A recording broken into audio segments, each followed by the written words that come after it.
ఏకాదశి రోజు ఎందుకు అన్నం తినకూడదు? అన్నము పోయి పరబ్రహ్మని అడిగిందిట. ప్రతిరోజు నన్ను తింటారు, నాకు రెస్ట్ లేదా స్వామి అని అడిగిందిట. మీకు ఏకాదశి విశ్రాంతి అన్నాడు భగవంతుడు.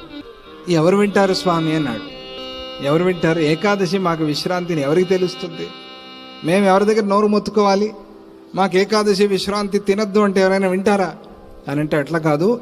ఈ రోజు నుంచి ఒక నియమము, ఏకాదశి తిథి రోజు సమస్త పాపాలు వచ్చి అన్నాన్ని ఆశ్రయించి ఉంటాయి.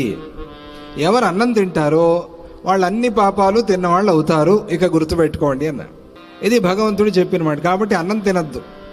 ఫలము క్షీరము మంచిది, దాంతో ఉండటానికి అవ్వట్లేదు అంటే ఎంతో కొంత పలహారంతో నడిపించండి. ఇంట్లో కూడా అన్నం వండకూడదు, ఏకాదశి రోజు అన్నం వండకూడదు. పిల్లలు రోగులు ఉన్నప్పుడు తప్పని స్థితిలో వాళ్ళ కోసం అంతే తప్ప పెద్దల కోసం కాదు.